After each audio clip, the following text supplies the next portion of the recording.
As a seasoned babysitter, Sam Ellis thought she had seen it all, until one fateful night, alone in a strange house, a list of eerie rules appeared on the fridge. At first, they seemed harmless, even absurd. But with each rule she broke, dusted the house twisted reality itself, unleashing something far darker than she could ever imagine. The phone rings at the wrong time. Curtains open, and the night takes a sinister turn. The ghostly presence lurking behind every broken rule will stop at nothing until she pays the price. Can Sam escape? Or will the house claim her forever? Sam Ellis had always been the type of babysitter who took pride in breaking the rules. With a rebellious spirit and a knack for handling kids, babysitting was never a hassle for her, until she found herself at the Miller house on a quiet evening, ready for a typical shift. Little did Sam know the Miller house wasn't like the others. As she settled into the living room, she noticed an odd list stuck to the fridge. Simple, seemingly innocent rules like don't open the curtains after dark, don't answer the phone after 10, and never say your name aloud. Sam laughed it off as some quirky family tradition. After all, who believed in such things? But soon Sam realized the house wasn't joking. Each time she ignored the rules, strange things began happening. The curtains opened on their own. The phone rang at the most inopportune times, and that voice, a whispering voice calling her name, grew louder with each broken rule. Sam's skepticism faded as reality around her twisted, and she realized the house had its own dark secrets. Something, or someone, was watching her. And with every step she took, she found herself deeper and deeper in a trap set by the very house she was supposed to be looking after. Who was behind these terrifying events? What was the true purpose of the list? And could Sam escape before it was too late, or would she be trapped forever? Stay tuned to find out, because what happens next will leave you questioning every rule you've ever broken. Story number 1. Ellie Carter was just a teenager, but she had already figured out that the quickest way to make some extra cash was to take on babysitting jobs. She wasn't picky. A few hours, a couple $100, and maybe a story to tell. But when she got a call from the Ryle family offering her a weekend gig at their mansion on the outskirts of town, Ellie's curiosity got the better of her. It was a sprawling estate, older than most things Ellie had ever seen. The Ryle family wasn't exactly a staple in town. No one really knew much about them. But the money was good, and Ellie didn't mind a little mystery now and then. After all, she was still figuring out what she wanted to do with her life, and the idea of spending a couple of days in a grand house sounded too interesting to pass up. Mr. and Mrs. Ryle were strange, though. Cold, polite in a way that didn't quite reach their eyes. They showed Ellie around the house, pointing out the nursery where baby Lily slept, the sitting room where they liked to entertain their guests, and the old wing of the house that had been off-limits for years. "It's just easier that way," Mrs. Ryle had said, her voice sharp and quick. "It's best not to disturb the past." Ellie nodded, trying not to show how weirded out she felt. The house felt too big, too quiet, even for its age. The first night was peaceful. Baby Lily, a little bundle wrapped in soft pink blankets, slept soundly in the nursery. Ellie sat up in the living room, watching a show on the TV as the house settled into its usual creaks and groans.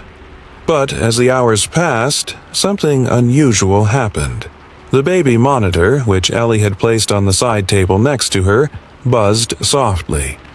At first, she didn't think much of it, but then she heard it. A faint giggle, like a child playing, followed by a soft whisper, too quiet to understand.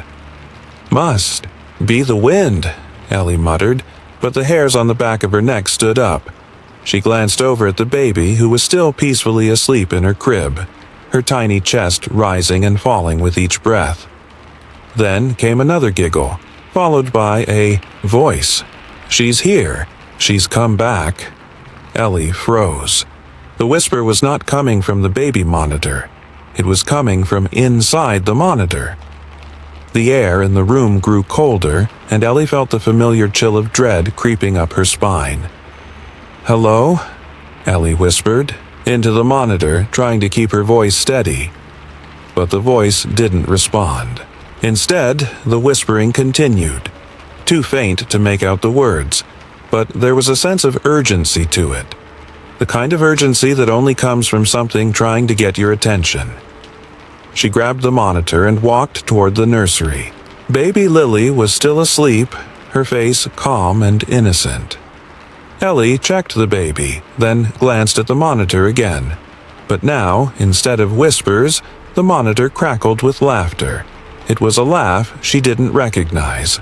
It wasn't the kind of laugh a baby should make. The next night, the whispers returned. And this time, Ellie decided to listen. The voices spoke of something terrible, about children who had gone missing from the house long ago. Names, dates, and whispered stories of laughter in the halls. A nursery that had been sealed behind a wall. "They never grew up," one voice whispered. "We never grew up." Ellie's heart raced as she stood in front of the nursery door. The baby, Lily, lay silent in her crib, but Ellie couldn't shake the feeling that something was terribly wrong. She couldn't stop thinking about the stories the voices told. They spoke of children who vanished, who had been forgotten. That night, Ellie did something she knew she shouldn't. She went searching. Behind a hidden panel in the nursery wall, she found a small forgotten door. It was narrow, the wood old and cracked, but it gave way with a soft groan when she pushed. Inside, there was an old nursery, filled with dusty toys and crumbling furniture. A sense of loss and sadness hung in the air like a heavy fog. As Ellie explored the room, she noticed something strange. Paintings of children on the walls. They looked almost alive, their eyes following her every move. But as Ellie got closer, she realized something far more disturbing. The children in the paintings were familiar. They looked like the missing children. Suddenly, the air around Ellie grew heavy. She turned, her breath caught in her throat, and saw Mrs. Ryle standing in the doorway. "You shouldn't be in here," Mrs. Ryle said, her voice cold and emotionless. "It's not safe." "Why?" Ellie asked, her voice shaking. "What happened to the children? Where are they?" Mrs. Ryle didn't answer. Instead, she stepped aside, revealing Mr. Ryle standing behind her, a dark look in his eyes. "It's time for the ritual," Mr. Ryle said softly. Ellie's blood ran cold. Before she could react, everything around her began to spin. The walls, the nursery, the whole house seemed to close in on her, and in the distance, the baby monitor crackled, filled with a low hum, as if the house itself were trying to speak. "The child belongs to us," Mrs. Ryle whispered, her voice laced with something dark. "And so do you." Ellie's eyes widened as she realized the truth. Baby Lily, the sweet little thing she'd been caring for, wasn't just a baby. She was one of the lost children, trapped, unable to move on. And the Ryles had been using Ellie all along to complete a ritual, one that would keep their child's spirit bound to the house forever. With a sudden burst of adrenaline, Ellie shoved the Ryles aside and tried to make her way to the door, but the house seemed to fight back. The walls pressed in on her, and the whispers became screams. The nursery door slammed shut, trapping her inside. In one final act of defiance, Ellie grabbed the baby monitor, the voices in it deafening in her ears. She threw it at the wall with all her strength, and for a brief moment, the house fell silent. But as the silence stretched on, Ellie realized she couldn't move. Her legs were rooted to the floor, her body frozen in place. She felt the cold fingers of the house wrap around her, pulling her into the darkness. The last thing Ellie heard was the soft giggle of a child, a giggle that sounded far too familiar. And then the monitor crackled once more. "There's someone new," the whispering voice said. "Welcome." The house had claimed its next victim, and now Ellie would join the others, a voice in the darkness trapped forever in the static of the baby monitor. And so, the whispers continued. Story number 2. Mia Torres was the kind of person who liked to keep things logical. She was a college student studying psychology, and she always had a reason for everything.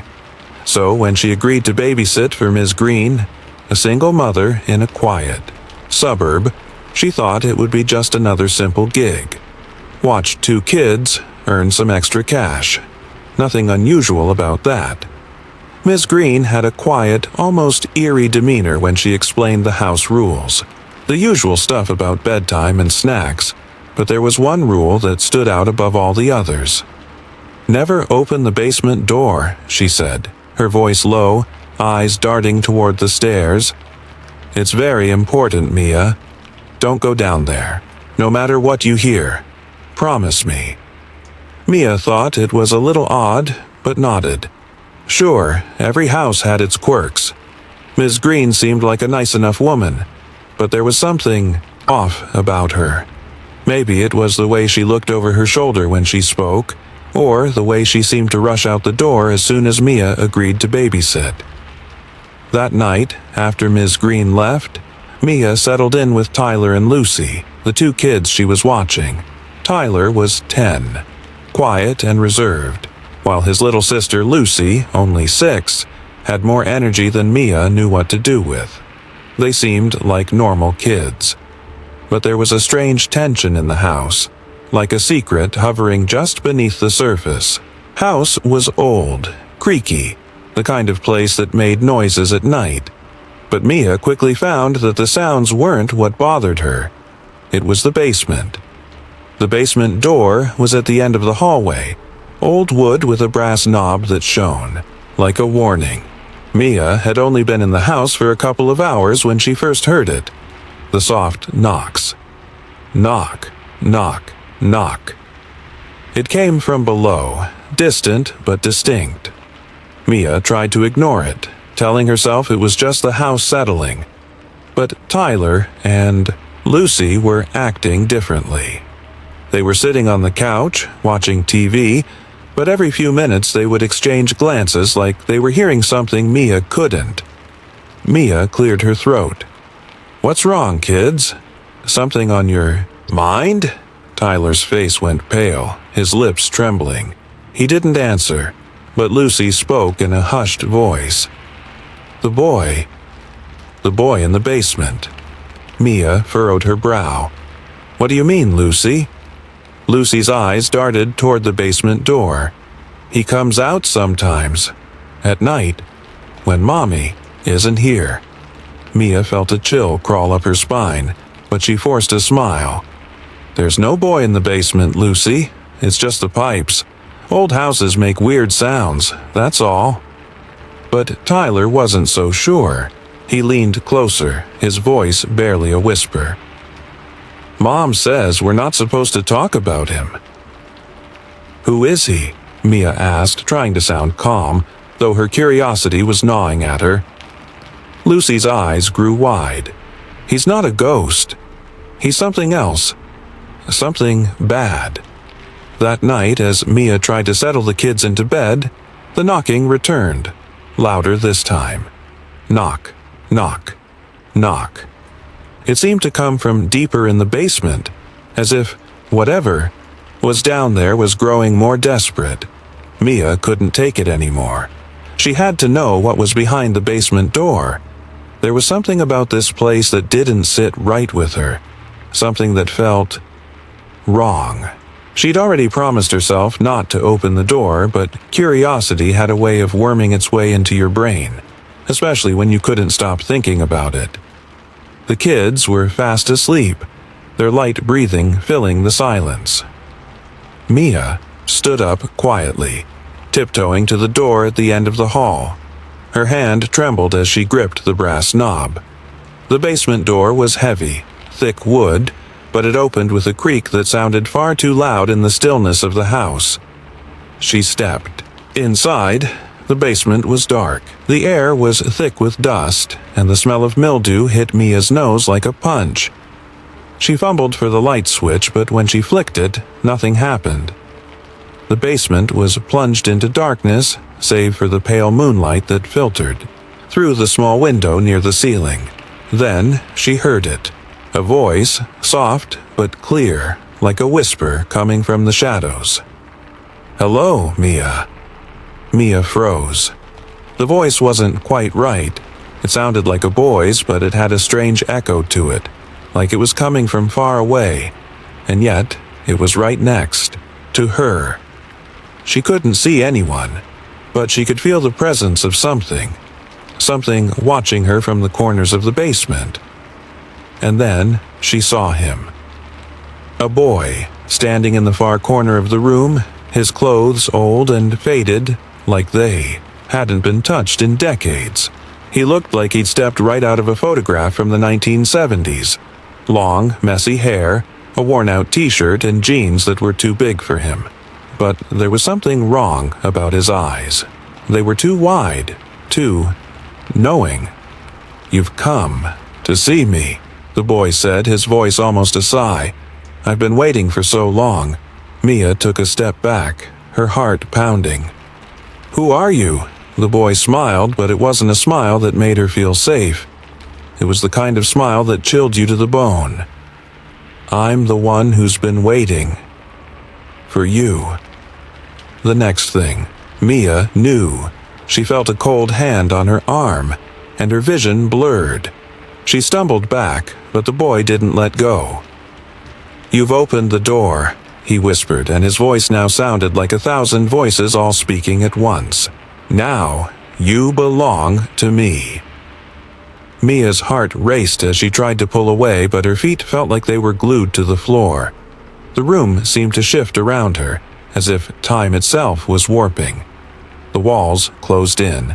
The air thickened. And then, just as quickly as it had begun, the basement was empty again. But it wasn't really empty. The boy was still there, inside her. Mia's body trembled as she realized the truth. The boy was no ghost. He was something else. Something dark. Something that fed on fear, on memories. And now, he had a new host. As the boy's voice echoed in her mind, Mia tried to flee. But the door slammed shut. She turned and saw Tyler and Lucy standing at the top of the stairs, their eyes wide and empty. "You shouldn't have opened the door, Mia," Lucy whispered, and then Mia knew. This had happened before, and it would happen again. She was trapped in a loop, forced to open the door over and over to bring in the next babysitter to feed the boy. The last thing Mia heard as she stumbled toward the basement door was the boy's laugh, hollow and cruel. "Welcome," he said, and everything went black, and the knocking started again.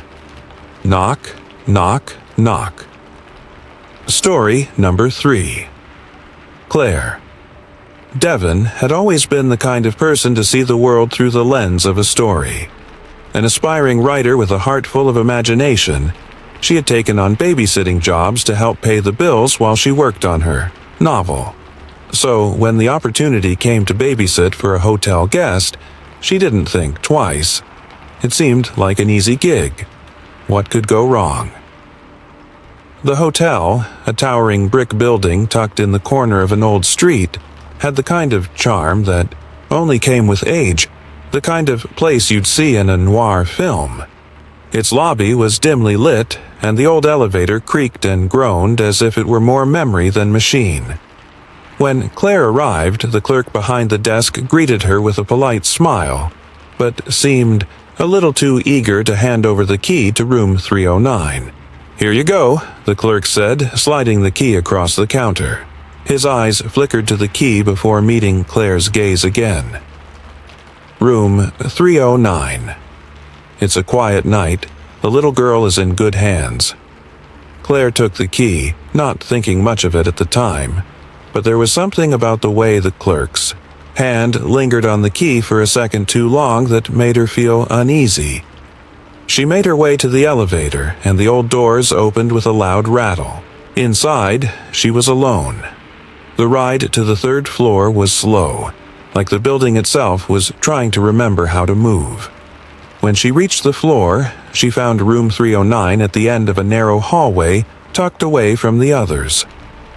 The door was slightly ajar, as if it had been waiting for her. Inside, a small child sat on the bed, her face pale and somber. She looked no older than 7, with dark hair that fell in loose waves around her shoulders. Her eyes were big, far too large for her small face, and they followed Claire's every move with unsettling intensity. "You must be Emily," Claire said, smiling as she set her bag down. "I'm Claire. Your mom asked me to watch over you tonight." The girl didn't answer at first. Instead, she stared at Claire with that same unwavering look. Finally, she spoke in a voice that was quiet, almost like she didn't quite know how to speak at all. "Will you tell me a bedtime story?" Emily asked, her voice strange, like it didn't fit with her small body. "About the fire." Claire frowned, unsure of what Emily meant. "The fire." "The fire," Emily repeated, her gaze distant. "The one that happened last time. When it all burned." Claire's heart skipped a beat. "What do you mean? I don't know about any fire." Emily tilted her head slightly as if the answer should be obvious. "Last time, when we burned." Claire's skin prickled, but she didn't want to frighten the girl. "Let's read a different story, okay? Something nice." But Emily shook her head, her eyes growing darker, like shadows gathered inside them. "I want the fire story." Claire tried to push it aside. The child was probably just confused, or maybe she'd heard something from an older sibling, some story about the hotel. She didn't think too much of it until she noticed the oddity. The hotel clerk had told her that room 309 had been vacant for years. Her pulse quickened. She had to know more. That night, after Emily fell asleep, Claire wandered the halls. The building felt emptier than it should have. The walls seemed to close in on her as she passed each room, the dim lights flickering above her. She found herself at the front desk again, where the clerk was still there, the same polite smile on his face. "Excuse me," Claire began, her voice hesitant. "What can you tell me about room 309? I was told it hadn't been rented out in years." The clerk looked at her with an almost knowing look, but his smile never wavered. "Room 309's history is complicated, Miss Devon. I would stay away from it if I were you." Claire's curiosity only deepened. "Complicated? What happened there?" The clerk didn't answer immediately, but his gaze shifted to the hallway. Then he leaned forward, lowering his voice. "A family died there. A fire. Years ago. But it wasn't just a fire. It's something else. Something that stays." "Stay?" Claire asked, her throat tightening. "You mean the family's ghosts?" "No," the clerk said, shaking his head slowly. "Not ghosts. The hotel keeps stories. And that room? It has a story that won't let go. Be careful, Miss Devon. You're in it now." Before Claire could ask anything more, the clerk turned away as if the conversation had ended. Claire's thoughts swirled as she walked back to room 309. That night, as Claire lay awake in the room, she heard it. The faint sound of crackling, like fire. She sat up, her heart racing. The air felt thick with smoke and the room seemed to shift around her. The wallpaper started to peel, the floorboards groaning as if the building itself was alive, breathing with her. In the corner of the room, she could see it, an orange glow, the flicker of flames, and then, suddenly, she was there, in the fire. The heat was unbearable, the smoke choking her throat, and she could hear screams that sounded so real, so close. She turned, but there was no one around her, only the fire, consuming everything. Claire jolted awake, drenched in sweat, her heart hammering in her chest. She looked around the room, the normal, dimly lit hotel room now impossibly quiet. Emily was still asleep in her bed, her small body curled beneath the covers. Claire's hands shook as she reached for her phone. She tried to call for help, but there was no signal, no way out. The fire was still in her mind. The heat, the smoke, it had felt so real. But the worst part was that Emily was awake now, sitting at the edge of the bed, her eyes empty of sleep, staring at Claire with that same unsettling gaze. "You saw it, didn't you?" Emily whispered. "You saw the fire." Claire stood frozen. "Emily, what happened? What's going on here?" Emily stood, her small feet moving silently across the floor.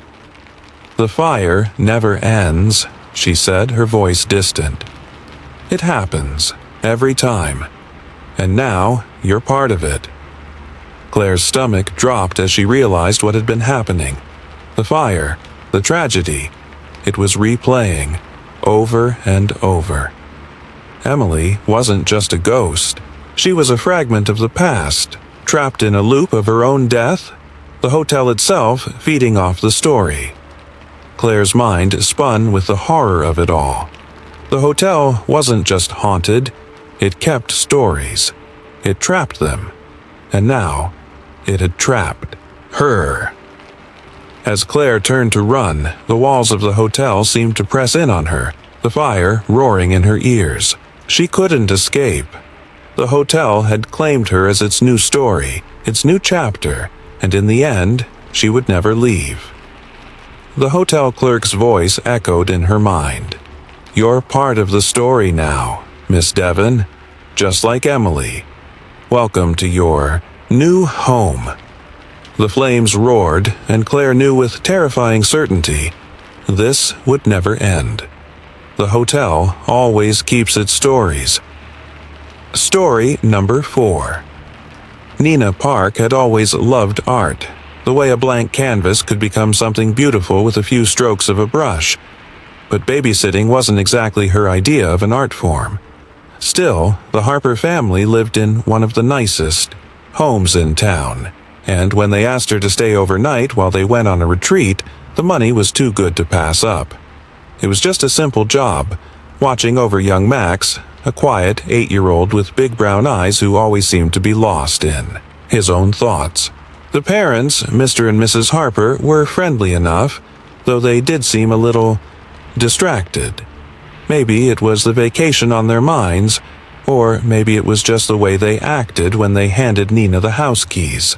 Like they were giving her something precious, something they couldn't afford to lose. The first night started off normally. Max was tucked into bed early, a book about magic creatures in his hands. Nina made herself comfortable in the living room, her sketchbook open, trying to get some work done. The house was quiet, just the soft hum of the refrigerator and the occasional creak of the floorboards as the house settled.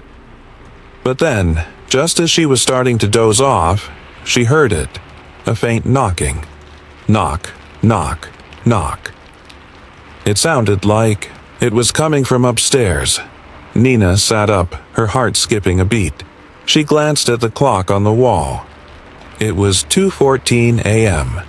She frowned. Max was still asleep, his door slightly cracked, but the knocking continued. It wasn't loud, not at first, but the sound was unmistakable. Knock, knock, knock. She stood up, feeling uneasy. Maybe it was the wind. Maybe it was just the house, settling like old houses do. Nina went upstairs, the hallway bathed in moonlight, casting long shadows.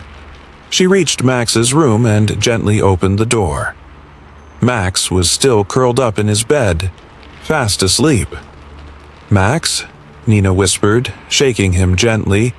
He stirred, then blinked, sleepily up at her. "Are you okay?" she asked. Max rubbed his eyes, his face serious.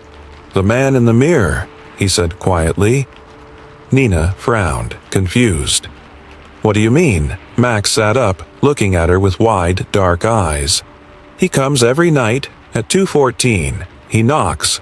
Nina chuckled nervously. "Max, there's no man in the mirror. It's just your imagination. Go back to sleep." But Max's face remained unchanged. "He's not in the mirror. He's behind it."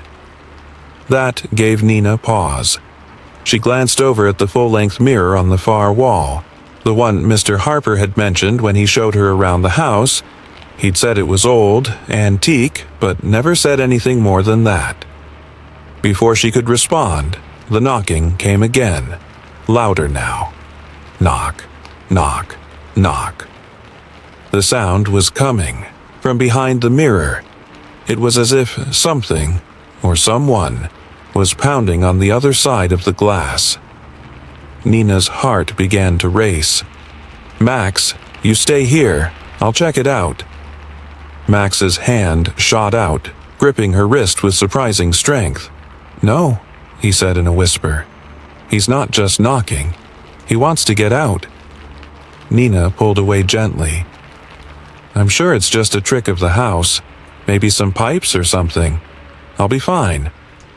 But Max didn't look fine. His eyes were wide with fear, and he stared at the mirror like it was something alive, something he couldn't escape. The knocking continued. Nina didn't know why, but something inside her told her to check the mirror. Maybe it was curiosity, or maybe it was just that gnawing feeling that she couldn't ignore. She walked over to the mirror slowly, the sound of the knocks growing, louder, clearer, as if they were coming from right behind her. And then, when she looked into the glass, she saw it. A figure, pale and tall, its hands pressed against the mirror from the other side. The figure was knocking, its knuckles scraping against the glass in an unnatural rhythm.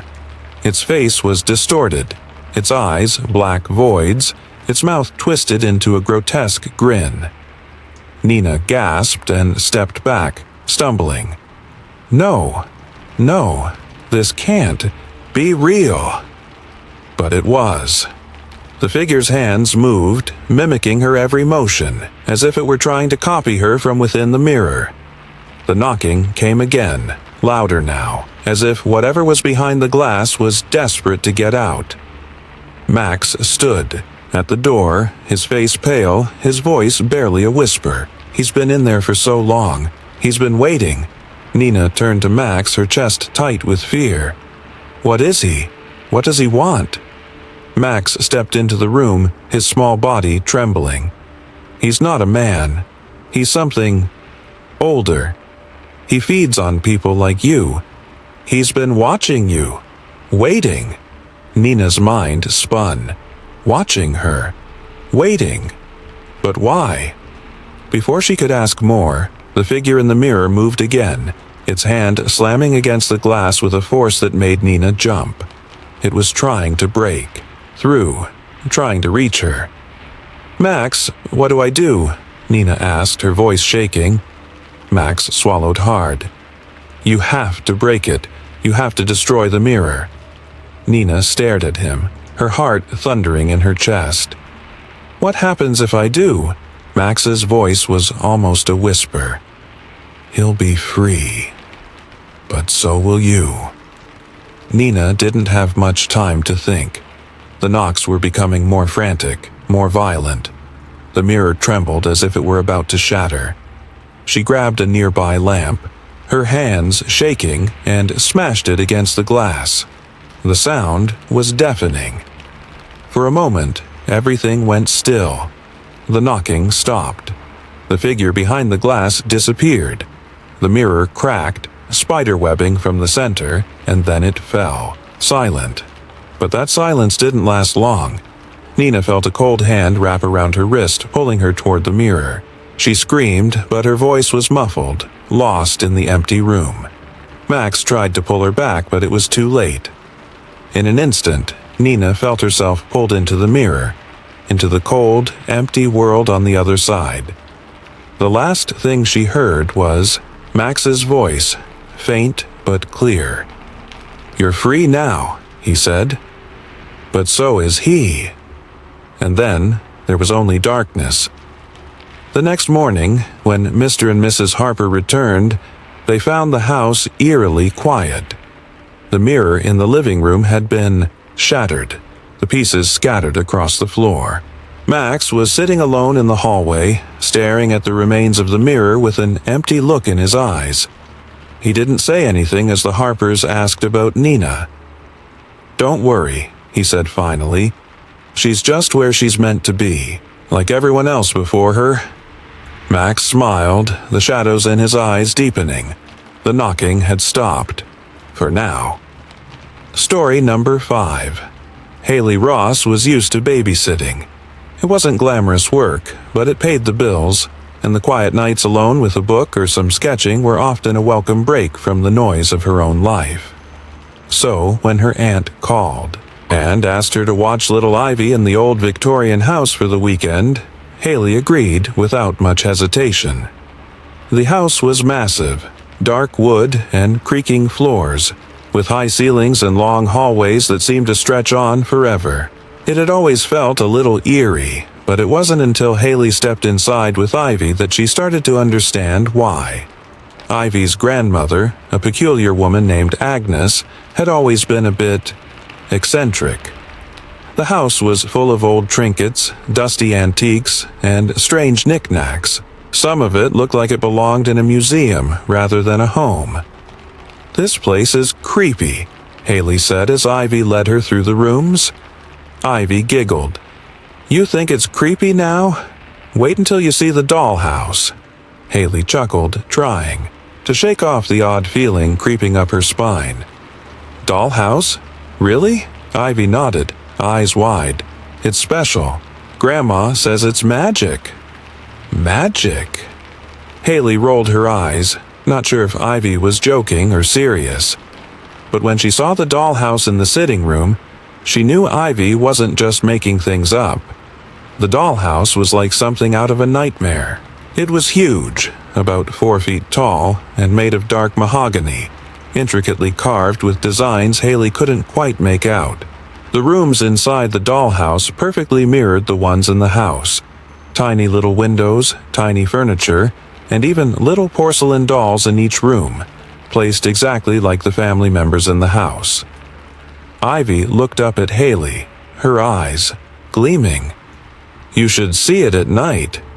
Haley frowned. "What do you mean? What happens at night?" But before Ivy could answer, Grandma Agnes appeared in the doorway, her thin face creased with age.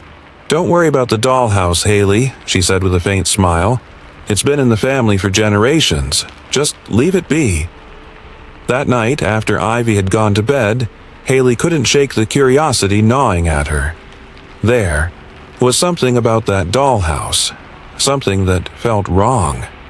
She found herself drawn to it, her fingers itching to open the little doors and peer inside.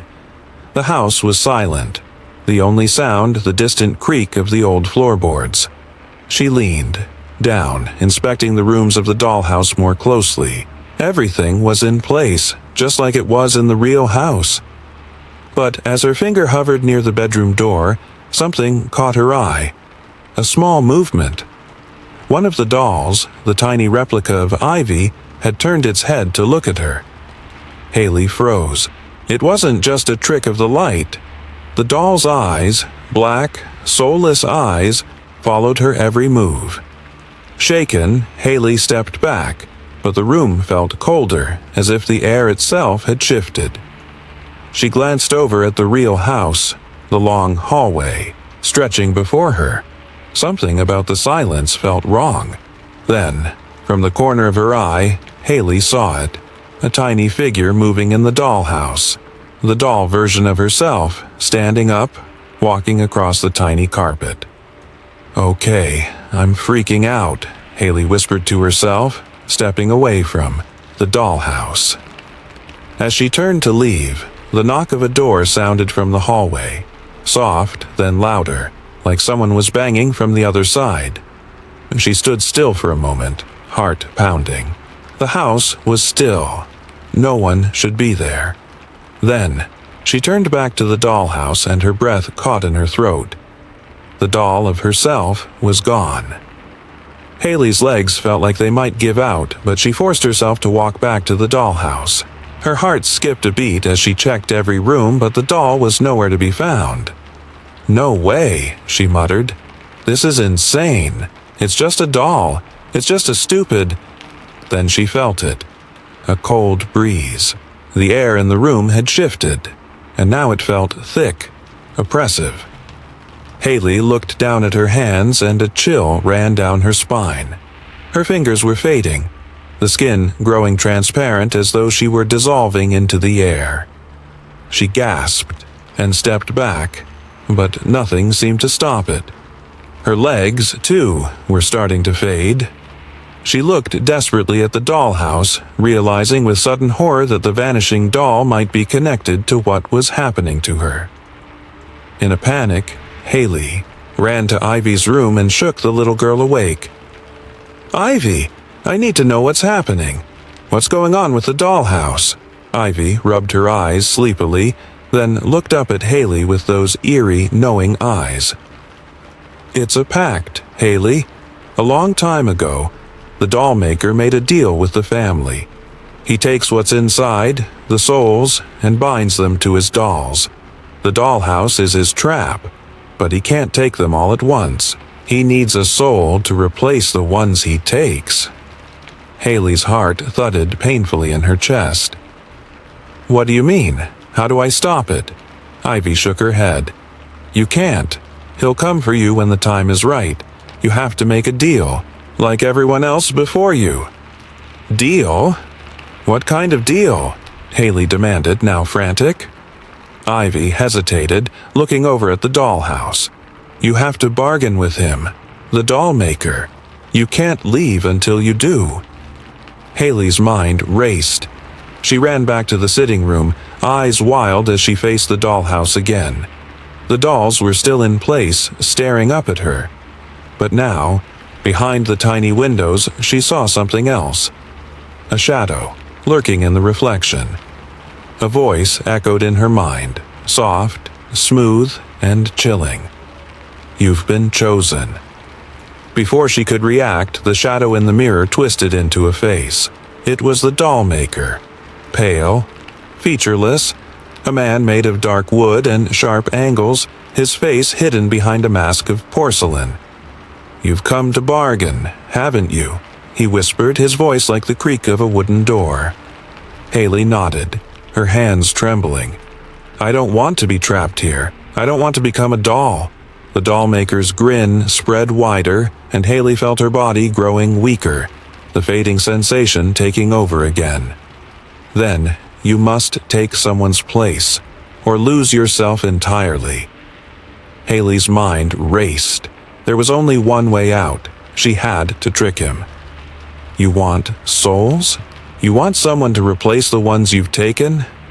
Haley's voice was firm now, her mind sharpening with clarity. "Then you take my soul, inside a doll. I'll give you what you want." The doll maker hesitated, his head tilting slightly, the smile faltering for just a moment. "A deal, then. But remember, when you become a doll, you will never leave this place. You will be bound to the house forever." Haley's heart pounded, but she nodded.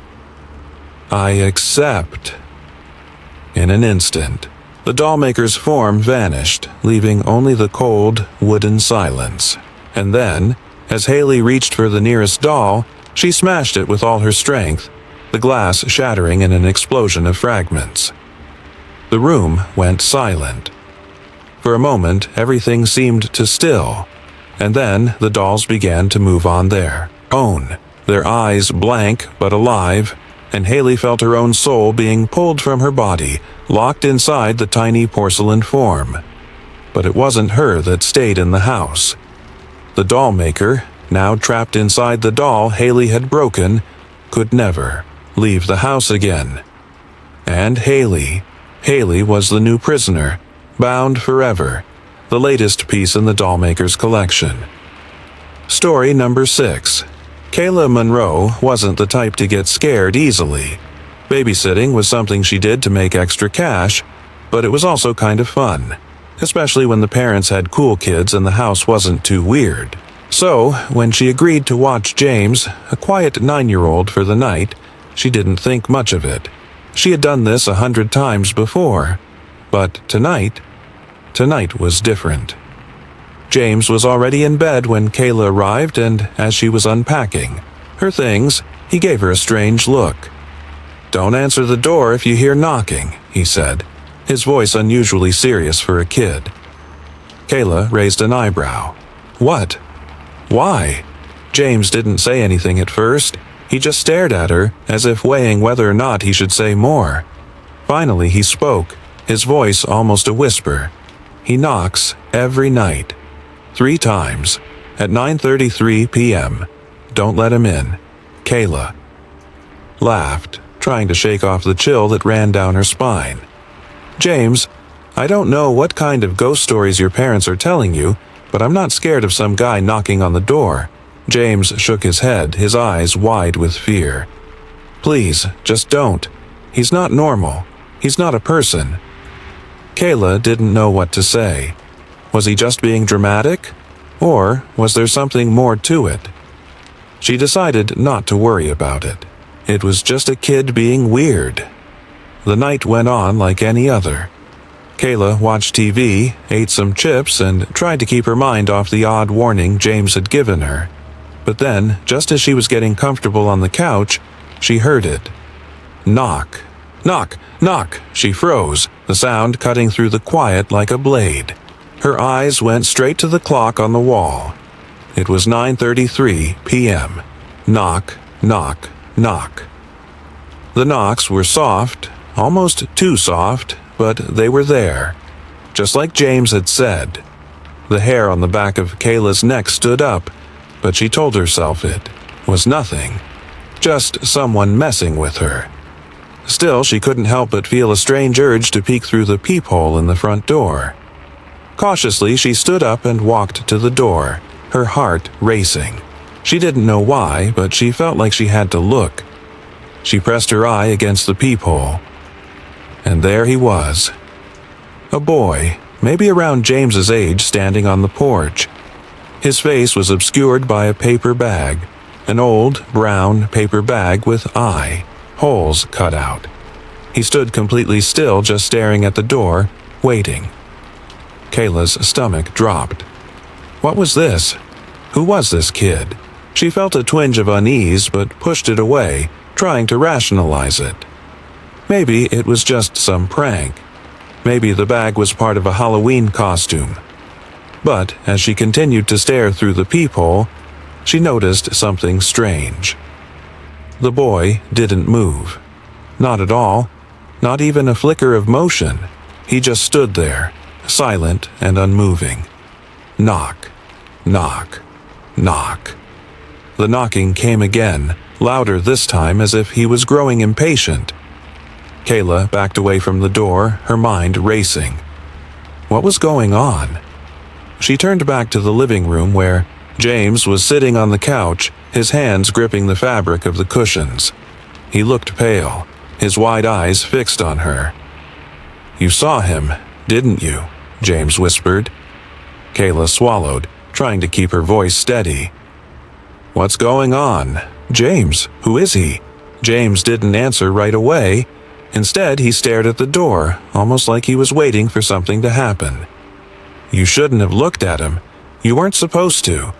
Kayla felt her chest tighten. "What do you mean? What happens if I see him?" James's voice trembled as he spoke, his words barely audible. "Everyone who sees his face disappears. They're never the same. Not after. not like they used to be. And then, he keeps coming. He keeps knocking. Kayla laughed nervously. Okay, James, that's enough. This is just some creepy prank. Your parents set up, right?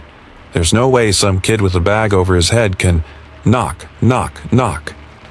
The knocking came again, but this time it was harder, more forceful. The door shook under the pressure. Kayla could feel it deep in her bones, the weight of something unnatural behind that knock. She turned back to the door. The boy was still standing there, motionless. His head tilted slightly as if he could hear her thoughts. Or maybe he was just waiting for her to do something. Anything.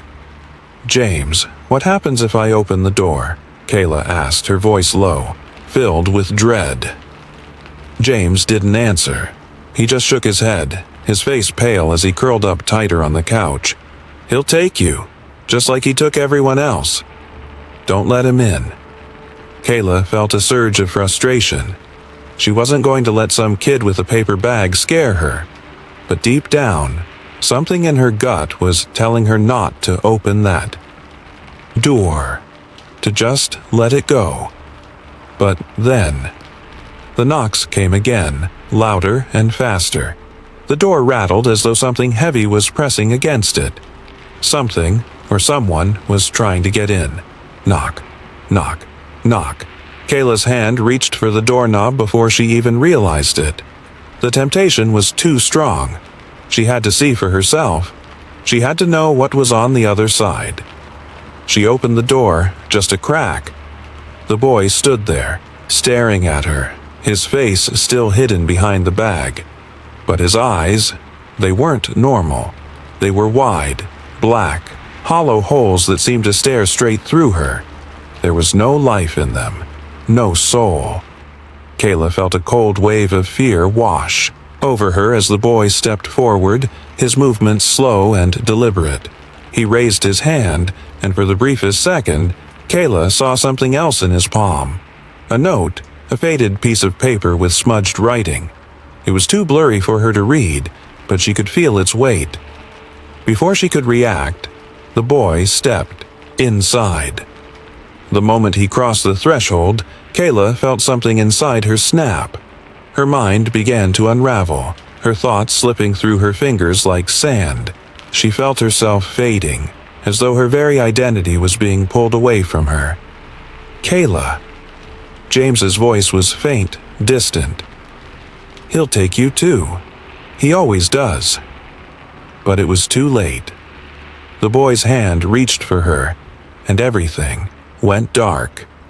The next morning, the door was still ajar, but Kayla was gone. No one knew where she had gone, and no one could find her. The neighbors said they heard a strange knocking at 9:33 p.m. that night. Knock, knock, knock. And the boy with the paper bag on his head was still out there, waiting for someone else to answer. Story number 7. Lydia Mann wasn't exactly your typical babysitter. She wasn't the type to sit around and gossip or watch TV all night. No, Lydia had always been a bit of a loner. Introverted, smart, and a little obsessed with mysteries. She loved puzzles, especially the ones no one else cared about. So, when she took a babysitting job for the Wilsons, a family in a quiet neighborhood, she figured it would be another normal night. The house wasn't anything special, just a simple two-story with worn carpets and mismatched furniture. The Wilsons had a baby, Caleb, only a few months old. The parents, Mark and Emma, seemed nice enough when they showed her around, giving her the usual instructions about bedtimes and bottles. After they left, Lydia settled into the living room, pulled out her phone and started scrolling through tech forums the way she always did on quiet nights. She could hear Caleb cooing softly from the baby monitor in the corner of the room. The gentle hum of white noise was oddly soothing, and soon Lydia felt herself drifting off into a relaxed daze. But then the static started. At first, it was just a soft, crackling sound, like a weak radio signal. Lydia barely paid attention, thinking the monitor was just picking up some interference. It wasn't unusual. These old monitors often did that. But then it changed. The static cleared, and a voice broke through. "Lydia," the voice whispered, soft and clear. "Lydia, you're sitting on the couch, staring at your phone. You've been on it for nearly 30 minutes. Lydia froze. The voice was unmistakable. It was her own. She leaned forward, staring at the monitor.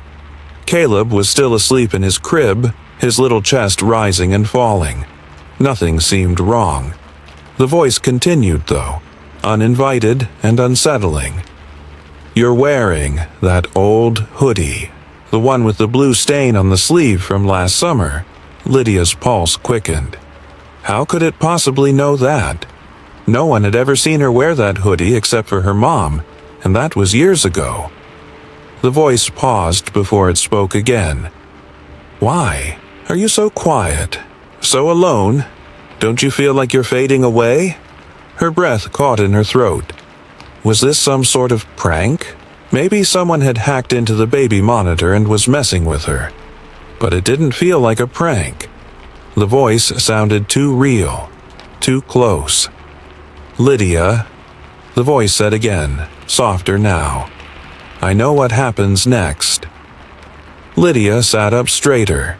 This wasn't funny anymore. She picked up the baby monitor, her hands trembling, and pressed the button to talk into it. "Who's there?" she asked, her voice shaky. The voice on the other end didn't answer immediately. Instead, the static swelled louder, almost like it was mocking her. And then, through the static, the voice returned. "It's you, Lydia, from another timeline." Lydia blinked, the words crashing into her like a cold wave. "What? What are you talking about?" "You died. Babysitting Caleb," the voice continued. "You were supposed to leave, but you didn't. You stayed. And you died. And now I'm here. I'm you." The room felt suddenly smaller, the air thick with the sensation of being watched. Lydia's heart pounded in her chest. She set the monitor down, stood up, and paced the room, her mind racing. How was this possible? This didn't make sense. She wasn't dead. She was alive, sitting in this stupid living room, babysitting a kid who was still peacefully asleep in the next room. But the more she thought about it, the more she realized something was terribly wrong. The voice. Her own voice. It wasn't just a prank. It knew things she hadn't told anyone. And then it clicked. The timeline. The mention of another timeline. She had read about time rifts, temporal echoes, the idea that time wasn't as linear as everyone thought, that people could get caught in fractures of time, stuck reliving certain moments over and over again. Was that what was happening to her? The voice came again. "You have to stop it, Lydia. You have to save me. Save us." Lydia's heart dropped. "What do you mean? How do I save you?" The voice on the monitor grew fainter. "I don't know, but I'm you. I died, and now I'm trapped in this static. I need you to break the cycle. You have to stop yourself from dying." She stared at the monitor, her mind swirling. She had to stop herself from dying? Was that even possible? Could she change what had already happened? She didn't know.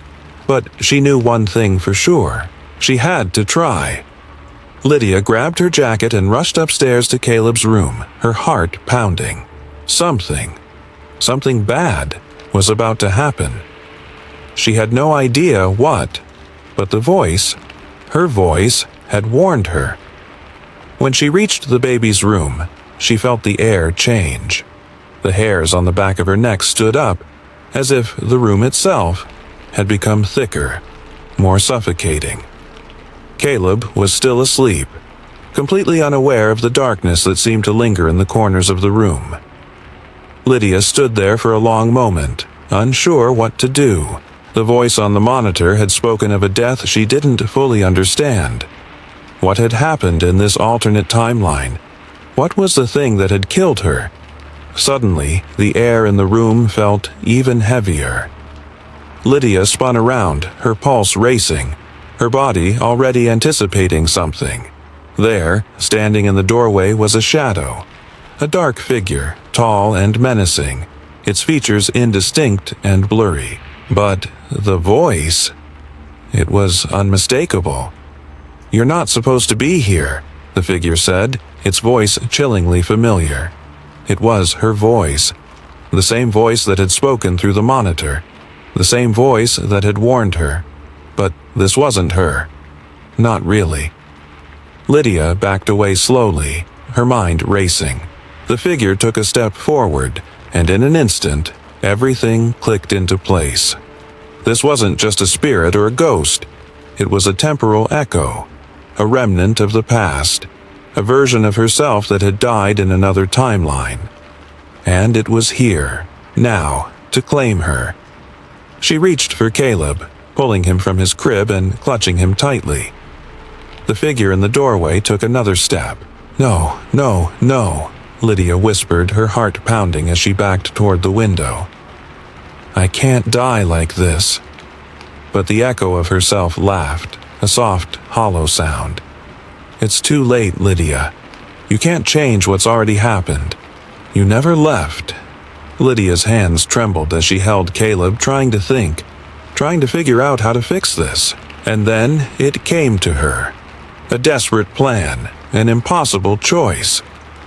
With all the strength she could muster, Lydia turned, pushing Caleb out of the room toward safety. But she didn't follow. She stepped back, closing the door. The echo in the room lunged at her, its form distorting, twisting, until it swallowed her whole. Everything went dark. When Lydia woke up, she was lying on the couch in the living room. The baby monitor was silent, and Caleb was in his crib, sleeping soundly. She blinked, disoriented, and sat up. The room felt different now, as if something had shifted. But what? Lydia stood up, walking to the kitchen. She went about her night, the way she always did when babysitting. No time echoes, no whispers, no warnings. But then she realized, no one remembered her. No one ever would. She wasn't supposed to be here anymore. She had changed the timeline. She had saved Caleb, stopped her past self's death, but in doing so, she had erased herself from the world. The timeline had reset, and Lydia, the real Lydia, was never meant to exist. And so she vanished, forgotten by everyone, even by herself. The baby monitor crackled, but there was no voice, just static. Story number 8. Jenna Black had only been in town for a few months, having moved to the quiet little neighborhood for a fresh start. New job, new life. Babysitting was something she did to make extra money while she figured out her next move. When she got a call from the Wallaces, a wealthy couple looking for a sitter for their infant son, Noah, Jenna thought it was the perfect opportunity. They were polite, kind, and seemed easygoing enough. The house was massive, an old Victorian, that creaked and groaned with the weight of history. Jenna had arrived just before sunset, and the warm light of the evening sun filtered through the large windows, casting long shadows across the wooden floors. Mrs. Wallace had given her a quick tour, leading her to Noah's nursery, and the rest of the house was left to her discretion. The nursery was bright and peaceful, a stark contrast to the rest of the house, which was heavy with antique furniture and strange, faded wallpaper.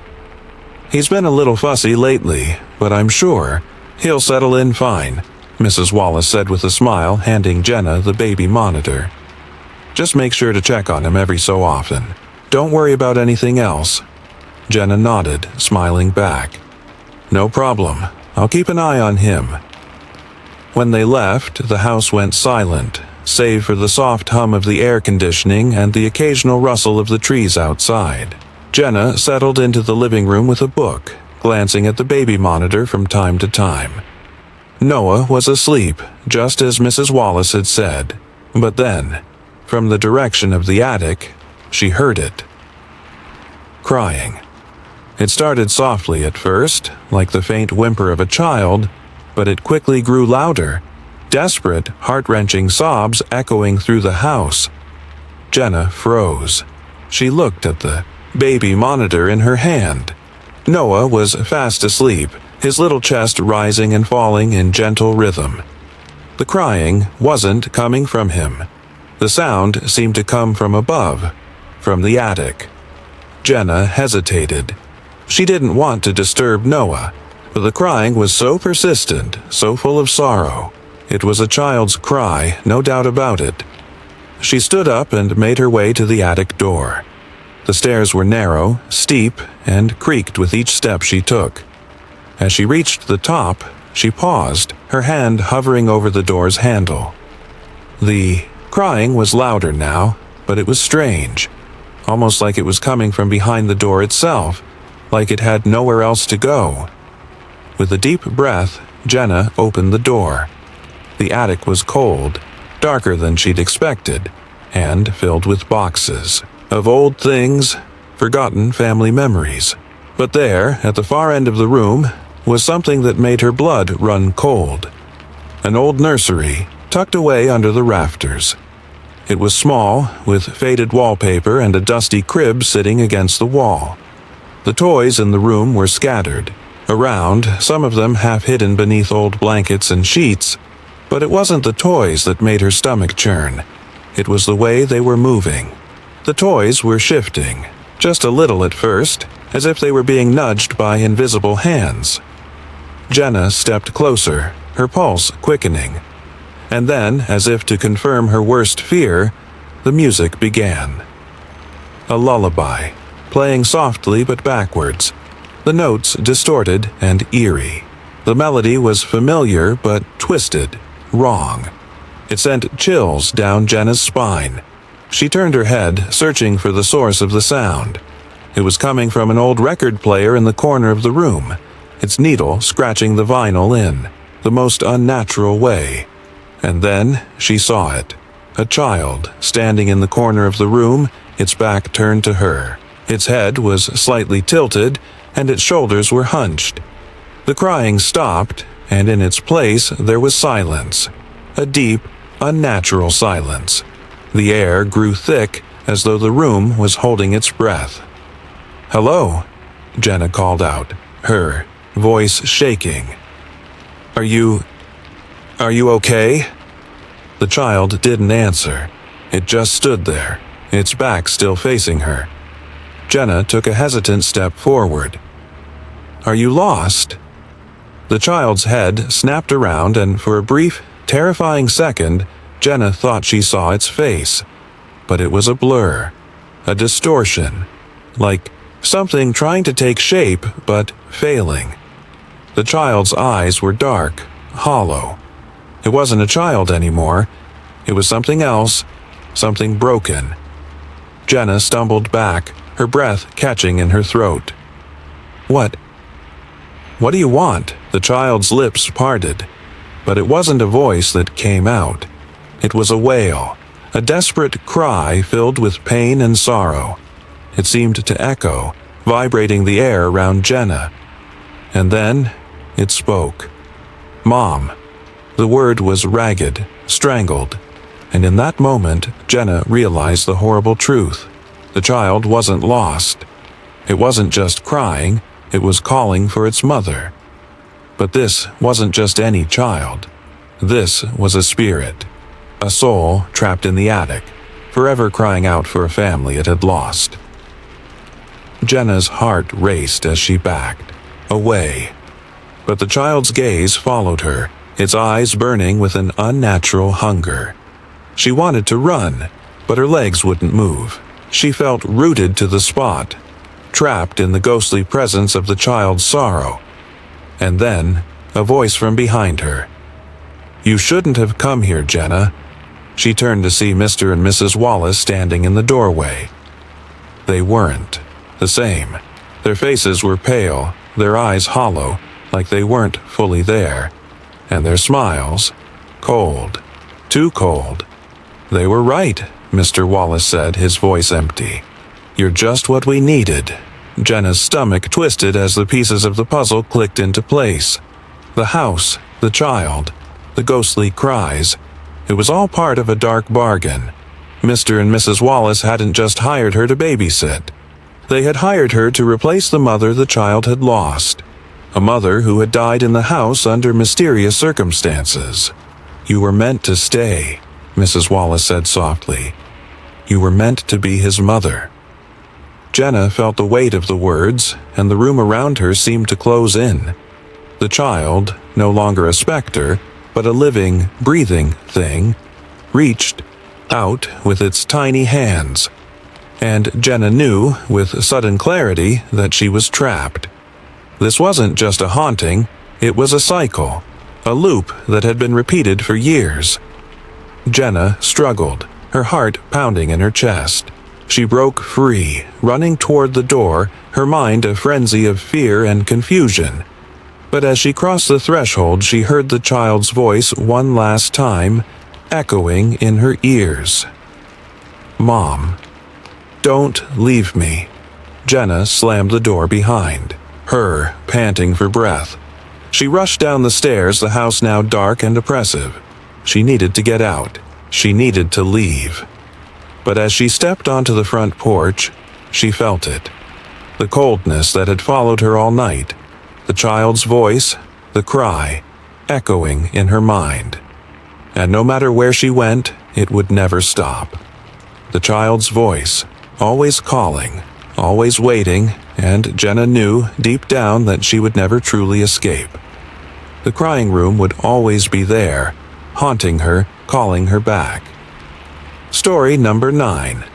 Elena Cruz had always been the practical type.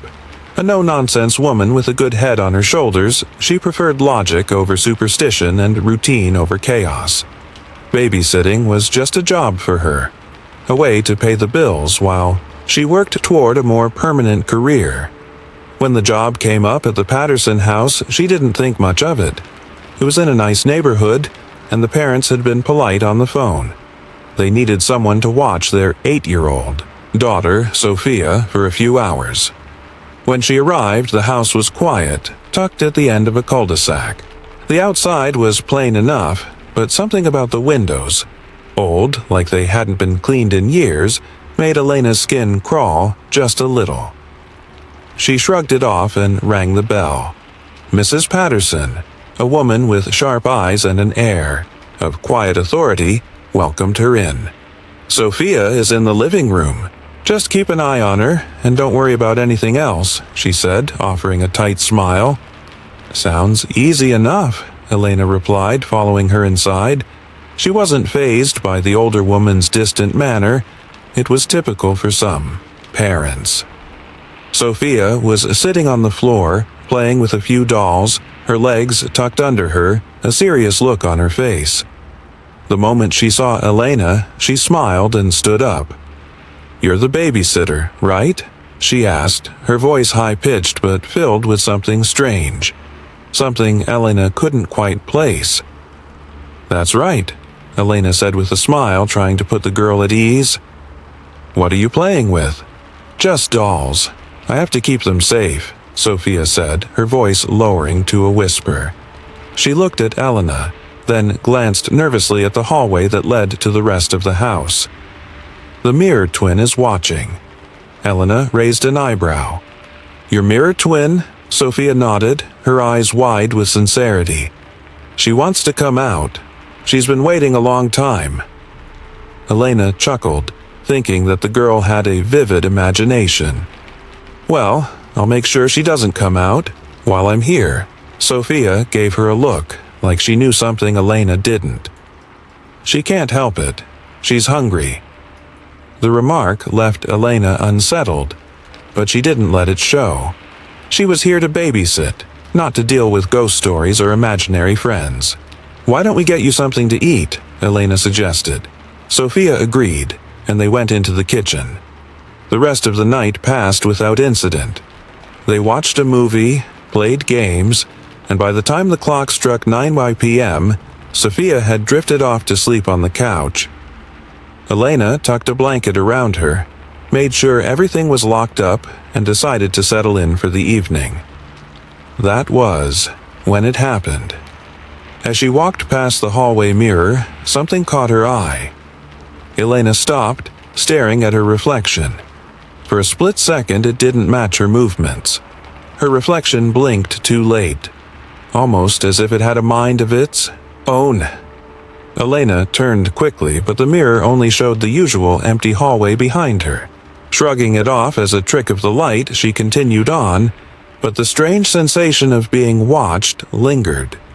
Her heart raced slightly, and she couldn't shake the feeling that something was wrong with that mirror. But no, it was just her imagination, she told herself. Mirrors didn't have power. They couldn't, could they? Later, as she sat in the living room, checking her phone, the feeling crept back. The reflection in the nearby mirror wasn't quite right. This time, Elena was sure. Her reflection wasn't sitting the way she was. It moved, but not with her. Her mirror image shifted, sitting up straighter, head tilted in a way that Elena wasn't doing. Then it grinned. Elena jumped, her breath catching in her throat. Her own reflection had grinned. She was frozen, staring at it. But the reflection didn't move again. It just smiled, a grin that was too wide, too sharp. Shaking, Elena grabbed her phone and rushed to Sophia's side, waking the girl gently. Sophia blinked up at her, still half asleep. "It's her, isn't it?" she asked softly, not seeming surprised at all. "What do you mean?" Elena asked, her voice shaking. "Who?" "Your mirror twin," Sophia whispered, eyes wide with fear. "She's come to take you. She's been waiting for so long."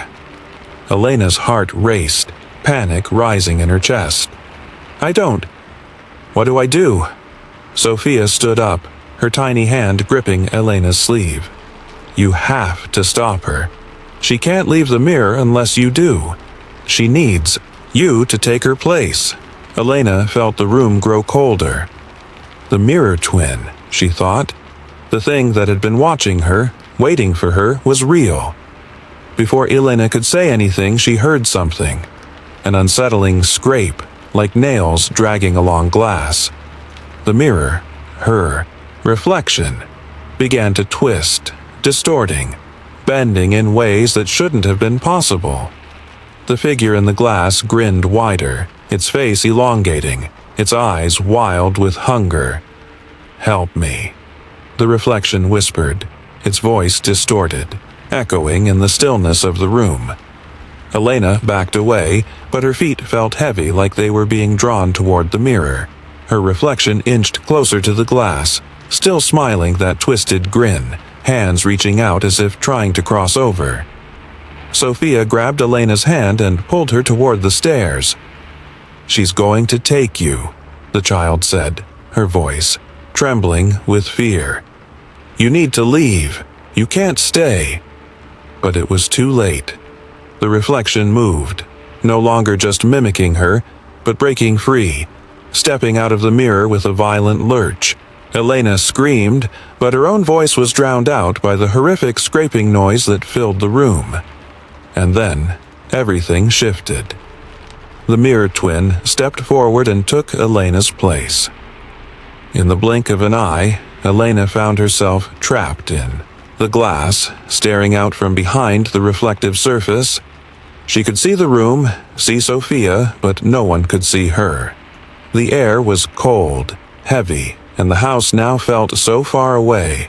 The twin, the reflection, was smiling in her place, grinning, wearing her life like a mask. The world outside would go on as if nothing had happened. Sophia's voice echoed softly from the other side of the glass. "She's gone now. The mirror is where she belongs." And then Elena understood. She had been born during a failed ritual, a dark, twisted attempt to create something that shouldn't exist.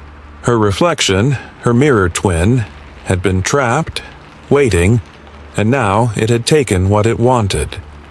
Now, Elena would be the one left behind, the one trapped forever in the mirror. She watched helplessly as her twin, her reflection, moved through the house, living her life, taking what wasn't hers, and Elena, her true self, could only watch. In the end, no one would remember her. No one would ever know that Elena Cruz had ever existed. She was simply a reflection, forever trapped behind glass. Story number 10. Sam Ellis didn't believe in ghosts or curses. She wasn't the type to scare easily or follow rules, especially when those rules made no sense. So, when she took the babysitting gig at the Miller house, she didn't think much of the weird things she heard from the parents. They were nice enough, but there was something strange about them. Something off in the way they spoke about the house, like it had its own rules, its own rhythm. When Mrs. Miller handed her the keys and went over the house rules, Sam didn't even blink. They were typical. Don't let the kids stay up too late. Don't let the dog outside. Don't answer the door after dark. But then, Mrs. Miller's voice dropped low, and she said something that made Sam roll her eyes. And, Sam, whatever you do, don't break the rules. Sam nodded, biting back a laugh. I got it. Don't worry, I'm a pro. As Mrs. Miller left, Sam wandered into the kitchen to grab a snack, and that's when she saw it. A piece of paper stuck to the fridge with a magnet. It wasn't there when Mrs. Miller was giving her the rundown. Curious, Sam peeled it off the fridge. It was a list, a long list. Don't open the curtains after sunset. 2. Don't answer the phone after 10 p.m. 3. Never say your name out loud. 4. Always check the windows before you leave the room. Sam snorted. This was ridiculous. It was as if the Millers were trying to scare her. Sure, some people were superstitious, but this was over the top. But then again, what else did she have to do? Mia, the little girl she was babysitting, was already asleep, so Sam plopped down on the couch with the list and started reading. If you hear knocks after 9:30, don't open the door. 6. Never, under any circumstances, go into the basement. 7. Don't let the clock strike midnight. Sam was half laughing, half annoyed. What was this? A joke? Maybe it was a weird family tradition, like some quirky thing they did for fun. But the more she read, the more she realized how serious the tone of the list was.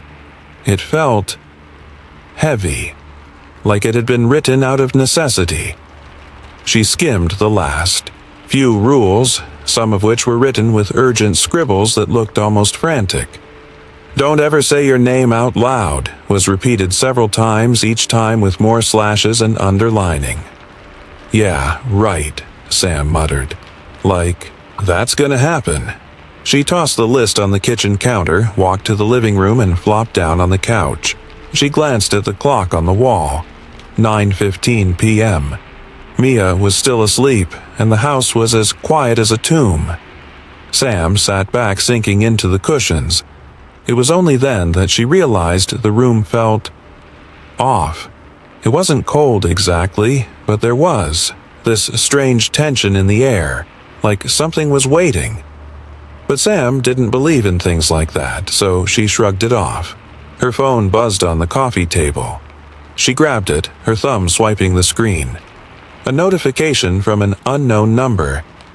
Don't answer the phone after 10. The text was a warning. It was creepy, and Sam felt her stomach tighten.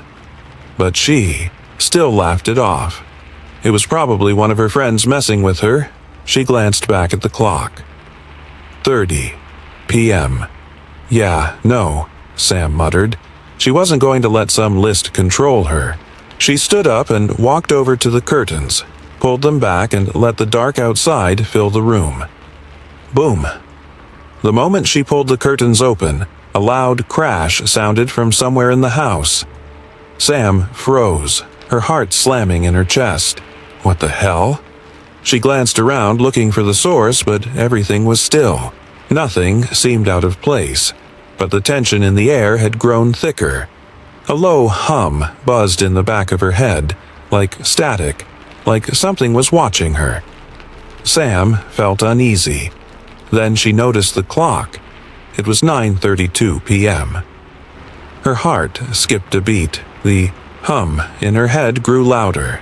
She shook her head. It's nothing. It's just some weird coincidence. Then she heard it. The phone rang. Loud.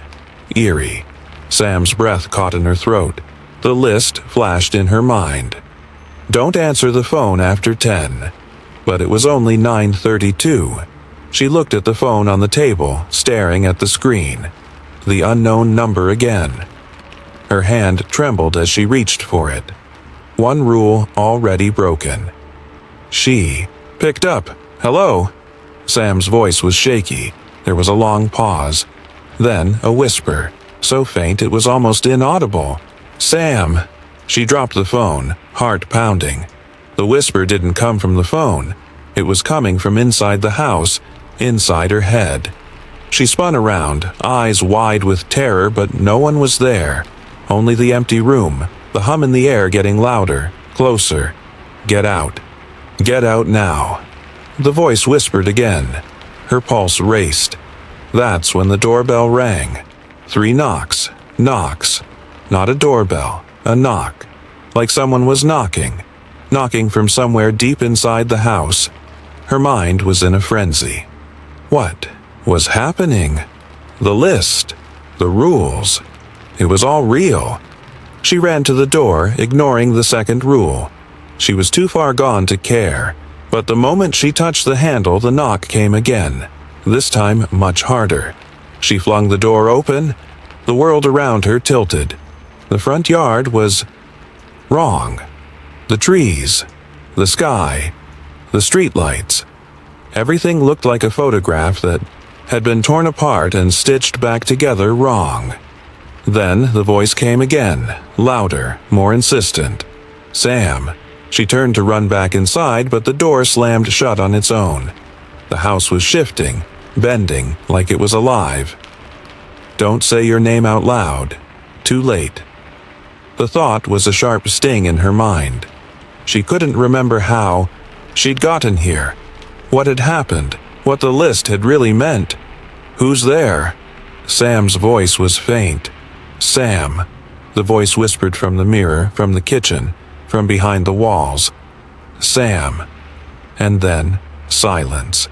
And then the world went black. When Sam awoke, the house was completely still. The clock read 12:01 a.m. The phone was silent. The curtains were closed. Everything was as it should be, except she couldn't remember her name. She stared at her reflection in the kitchen window, but the face staring back at her was unfamiliar.